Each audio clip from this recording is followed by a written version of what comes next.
उधर रायबरेली पहुंचे राहुल गांधी ने अर्जुन पासी के परिवार से मुलाकात की। 11 अगस्त को अर्जुन पासी की हत्या कर दी गई थी। आज अपने संसदीय क्षेत्र पहुंचे राहुल गांधी ने पीड़ित परिवार से मुलाकात की और हिम्मत बढ़ाई।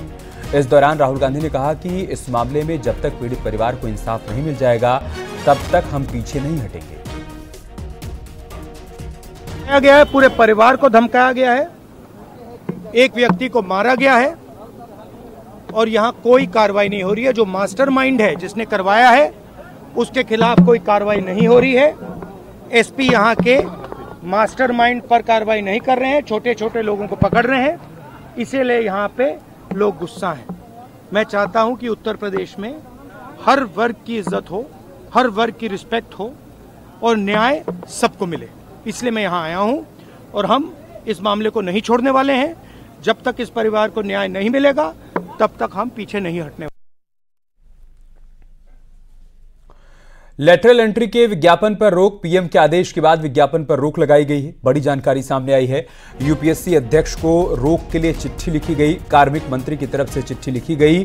सीधी भर्ती के विज्ञापन पर फिलहाल रोक लग गई है। बड़ी खबर हम आपके साथ साझा कर रहे हैं। प्रधानमंत्री मोदी के आदेश पर यह रोक लगाई गई है।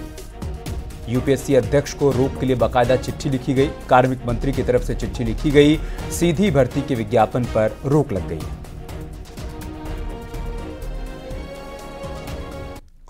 वहीं इस फैसले को लेकर अखिलेश यादव का ट्वीट भी आया है। उन्होंने लिखा है, यूपीएससी में लेटरल एंट्री के पिछले दरवाजे से आरक्षण को नकारते हुए नियुक्तियों की साजिश आखिरकार पीडीए की एकता के आगे झुक गई। सरकार को अब अपना ये फैसला वापस लेना पड़ा है।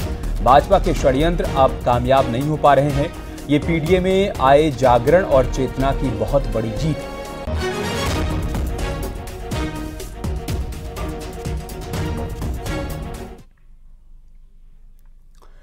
केंद्र सरकार के लेटरल एंट्री के आदेश को वापस लेने पर कांग्रेस के प्रवक्ता पवन खेड़ा ने निशाना साधा। पवन खेड़ा ने कहा कि पीएम अब मनमाने निर्णय नहीं ले सकते हैं, उनके अपने अलायंस की सहमति लेनी जरूरी होगी।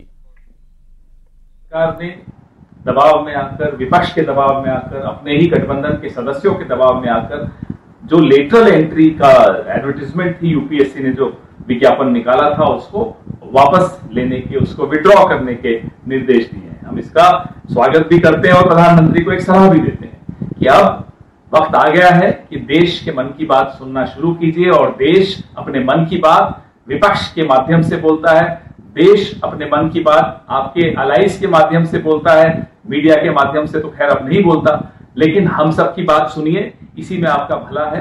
अब आपकी आदत पड़ जानी चाहिए। अब आप अलायंस में हैं, अब आप खुद बादशाहत दिखाकर जो मन में आए वो निर्णय नहीं ले सकते। इसलिए अपने अलायंस की सुनकर निर्णय लिया करिए, ताकि वो निर्णय बार बार वापस ना लेना पड़े।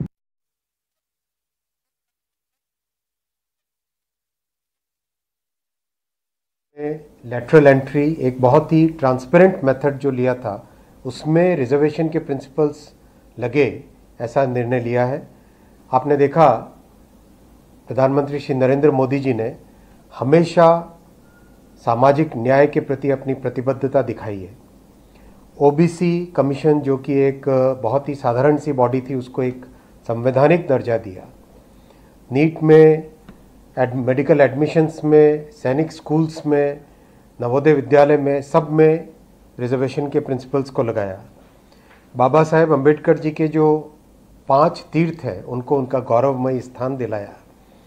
और आज भारत की महामहिम राष्ट्रपति जी आदिवासी समाज से आती है। कितने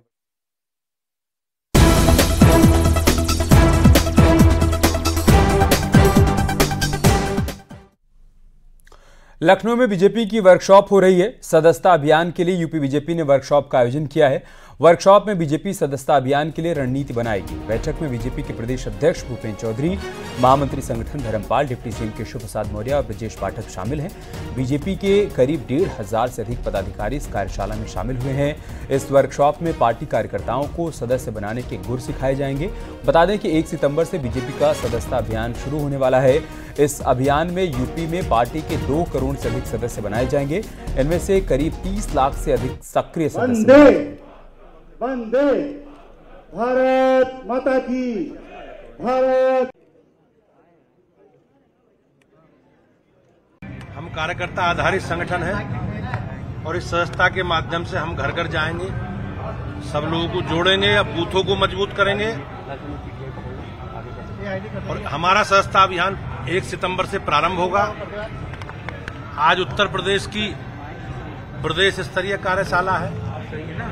इस कार्यशाला में हम लोग जिला स्तरीय कार्यशाला, मंडल स्तरीय कार्यशाला, बूथों पर सदस्यता अभियान किस प्रकार से चलाना है, इसकी कार्य योजना हम लोग बनाएंगे। और जो भारतीय जनता पार्टी के केंद्रीय नेतृत्व का लक्ष्य है, उत्तर प्रदेश के कार्यकर्ता हम सब लोग मिलकर इस सदस्यता अभियान के माध्यम से घर घर जाकर लोगों को सदस्य बनाकर अपनी केंद्रीय पार्टी की अपेक्षाओं को पूरा करेंगे।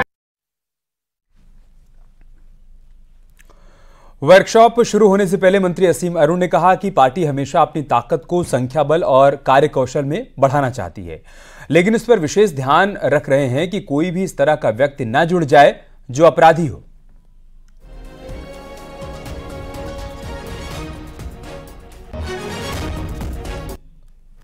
आपको लगता है 2024 का जो चुनाव परिणाम है उसको लेकर के भी नया ड्राइव शुरू किया गया है? केवल ये नहीं, भारतीय जनता पार्टी हमेशा अपनी ताकत को संख्या में भी और साथ साथ प्रशिक्षण के जरिए भी बेहतर करने की कोशिश करती है। उसी के अंतर्गत आज ये कार्यशाला आयोजित की गई है। इस कार्यशाला में बहुत सारी चर्चाएं भी होंगी, एक रणनीति बनेगी और निर्देश हम लोगों को प्राप्त होगा।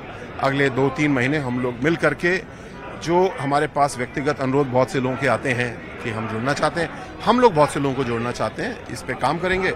संख्या बल भी बढ़ेगा। और एक बड़ी खबर दिल्ली से है। कोलकाता रेप मर्डर मामले में सुप्रीम कोर्ट की सख्त टिप्पणी आई है। अस्पताल में गंभीर अपराध हुआ, ये कहा सुप्रीम कोर्ट ने। सीबीआई गुरुवार तक अपनी रिपोर्ट सौंपे, एफआईआर करने में देरी क्यों की गई, सुप्रीम कोर्ट ने सवाल भी किया।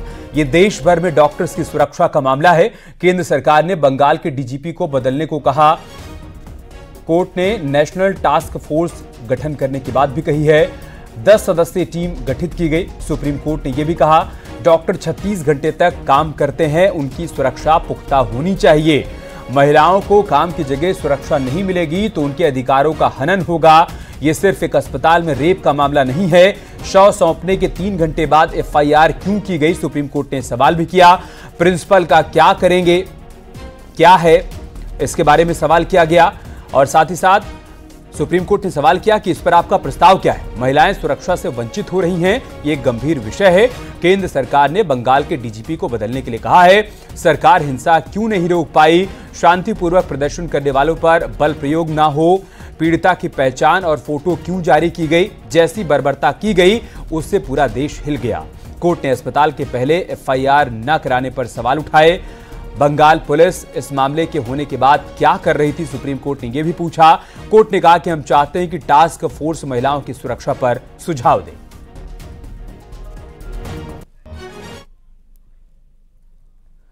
कोलकाता में ट्रेनी डॉक्टर के साथ रेप और हत्या के मामले में डॉक्टर्स का गुस्सा कम होने का नाम नहीं ले रहा है।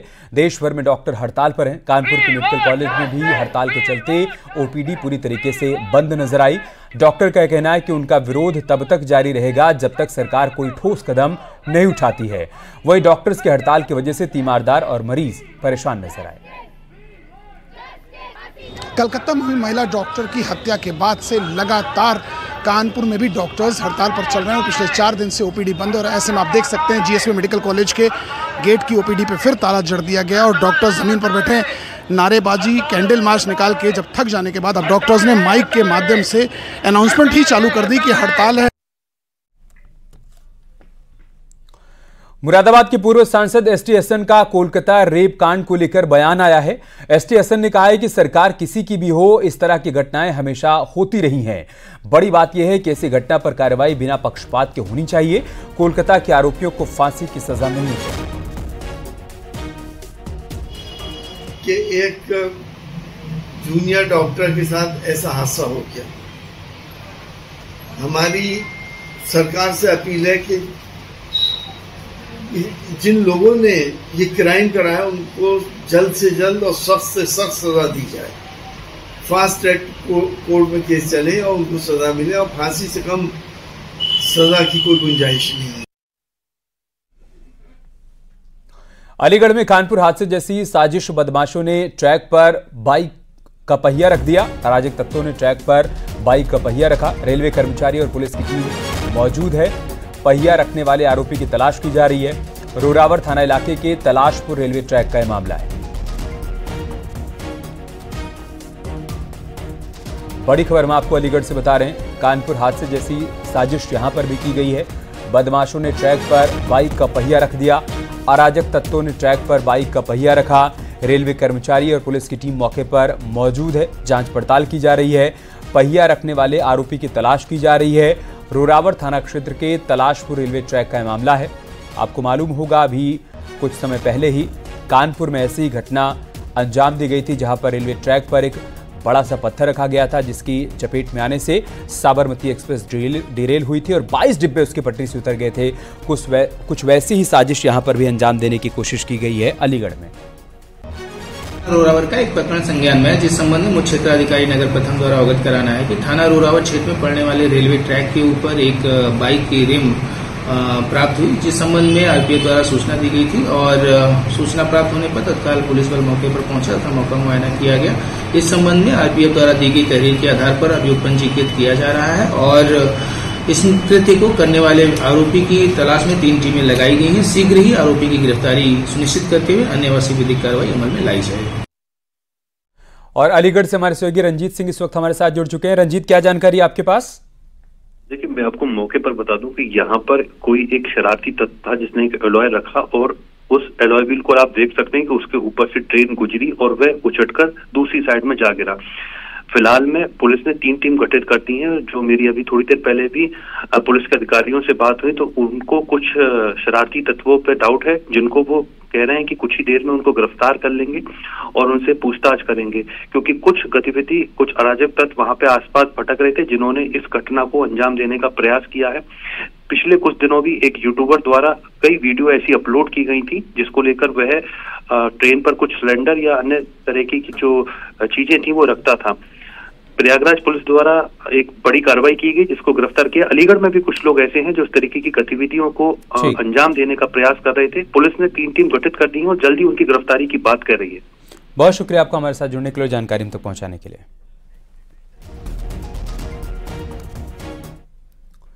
तो कानपुर में साबरमती एक्सप्रेस डिरेल होने के मामले में जांच शुरू हो गई है। अब इस बात की जांच हो रही है कि हादसे के पीछे कोई साजिश थी या फिर रेलवे की लापरवाही। इस मामले पर एटीएस ने जांच पड़ताल शुरू कर दी है। एटीएस के अधिकारियों ने हादसे की जगह से 5 किलोमीटर के आसपास के दायरे में पिछले 1 हफ्ते में फोन से हुई बातचीत के रिकॉर्ड भी निकालने की कोशिश की है। वहीं रेलवे ट्रैक के किनारे बस्तियों में रहने वाले लोगों से पूछताछ की जा रही है। सूत्रों की माने तो एटीएस की टीम रेलवे के कुछ कर्मचारियों से भी पूछताछ कर रही है। वहीं ट्रैक के किनारे रहने वाले खानाबदोशों से भी पूछताछ की जा रही है। रेलवे की पटरी पर जिस प्रकार से इन्हीं ट्रैक्स पर ट्रेन निकली थी और आगे एक गाटर सा मिला था, टूटा गाटर मिला था, जिसके बाद अब उसकी भी जांच हो रही है कि लगभग 5 फुट का ये गाटर क्लिम्स से बंधा हुआ कैसे मिला। एटीएस ने 5 किलोमीटर के रेडियस में पूछताछ की और अब आसपास के जो बस्ती के लोग हैं या ये लोग जो झोपड़ियों में रहते हैं या खानाबदोश लोग हैं, इनसे भी पूछताछ की और ऐसे में जो मोबाइल के टावर्स हैं उनकी भी लोकेशंस को देखा गया। उस दौरान कितना, यानी 5 किलोमीटर के रेडियस को पूरा एटीएस ने, जो हमारे सोर्सेज बता रहे हैं कि एटीएस की टीम ने कानपुर में डेरा डाला और इन्हीं पटरियों पर, फिर मैं एक बार अपने कैमरामैन से कहूँ, इन्हीं पटरियों के किनारे किनारे 5 किलोमीटर तक टीम के कई सदस्यों ने राइट और लेफ्ट दोनों साइड्स के आबादी के लोगों से और इनसे संबंधित लोगों से पूछताछ शुरू की। अगर सूत्रों की माने तो 100 से ज़्यादा लोगों से अभी तक पूछताछ की है। पुलिस से सीसीटीवी फुटेज तक मांगे गए और ऐसे में अब जब एटीएस की जांच समाप्त होगी तब जाके पता चलेगा कि वास्तविकता क्या थी, ये षड्यंत्र था, साजिश थी या और कुछ। वीडियो आशीष पांडे के साथ अमित गंजू, न्यूज़ 18 कानपुर। लखनऊ में 69,000 शिक्षक भर्ती के अभ्यर्थी प्रदर्शन कर रहे हैं। जिन अभ्यर्थियों को नौकरी मिल गई थी वो तो प्रदर्शन कर ही रहे हैं, साथ ही साथ जिन्हें आरक्षण से नौकरी मिलने की उम्मीद है वो भी प्रदर्शन कर रहे हैं। जिन्हें नौकरी मिली थी वो अपनी नौकरी की सुरक्षा की गुहार लगा रहे हैं। जिन्हें नौकरी नहीं मिल पाई थी वो हाईकोर्ट के आदेश के मुताबिक जल्द से जल्द नई सूची जारी करने की मांग कर रहे हैं।